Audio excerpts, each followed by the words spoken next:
अलीज़े तो माजूर है, उसके घर बैठे बिठाए। मैं आपसे वादा कर उसको अपनी जिंदगी में शामिल करूंगा। एक बात ने फोर्स किया था इस शादी से हाँ करने के। टीचर को धक्का दोगे? जी लगा लूंगा मैं। और अच्छे से समझा के आया मैं।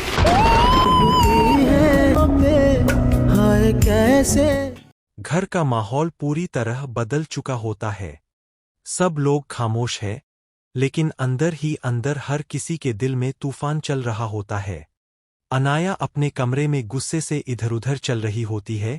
उसके दिमाग में सिर्फ एक ही बात घूम रही होती है, ये रिश्ता टूटने नहीं दूंगी, चाहे कुछ भी करना पड़े। वो तुरंत राहिल को कॉल करती है, लेकिन इस बार उसकी आवाज में प्यार नहीं, बल्कि साफ धमकी होती है। अगर बारी ने मुझसे रिश्ता तोड़ने की कोशिश की ना, तो मैं मिनाल और तुम्हारी शादी भी नहीं होने दूंगी। दूसरी तरफ बारी अपने कमरे में बैठा बहुत परेशान होता है। पहली बार उसे महसूस होता है कि उसने जल्दबाजी में फैसला लिया था।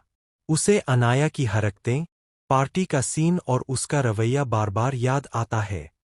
वो खुद से कहता है, ये लड़की मेरी लाइफ पार्टनर नहीं बन सकती, लेकिन फिर मिनाल और राहिल का ख्याल उसे रोक देता है। उसी वक्त उसके डैड कमरे में आते हैं और सख्त लहजे में कहते हैं, अब ये मामला ज्यादा नहीं खिंचेगा, या तो तुम साफ फैसला करो या मैं खुद कर दूंगा। बारी चुप रहता है, लेकिन उसकी खामोशी ही उसके टूटते हुए फैसले की निशानी होती है। इधर मिनाल भी चैन से नहीं बैठती। उसे पता है कि उसने जो कदम उठाया है, उसके बड़े नतीजे निकलेंगे। वो राहिल से मिलने जाती है और पहली बार खुलकर उससे कहती है, अगर हमारी शादी किसी और की मजबूरी बन रही है, तो मुझे ऐसी शादी नहीं चाहिए। राहिल हैरान रह जाता है, क्योंकि उसे पहली बार मिनाल इतनी मजबूत और साफ नजर आती है। लेकिन उसके अंदर भी कन्फ्यूजन शुरू हो जाता है।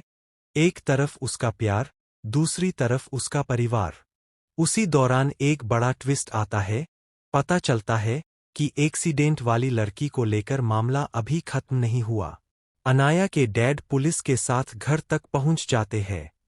सबके सामने सवाल उठता है कि गाड़ी कौन चला रहा था। माहौल और ज्यादा टेंशन से भर जाता है। बारी आगे बढ़कर जिम्मेदारी लेने की कोशिश करता है, लेकिन तभी परीशा सच बोलने का फैसला कर लेती है। उसकी ये हिम्मत सबको हैरान कर देती है। अब कहानी का असली मोड़ शुरू होता है। परीशा की सच्चाई और सादगी धीरे धीरे सबके दिल जीतने लगती है, खासकर बारी के। बारी को एहसास होने लगता है कि असली सुकून और इज्जत किसमें है, और वो अनाया से और दूर होता चला जाता है। दूसरी तरफ अलीजा का ट्रैक भी इमोशनल मोड़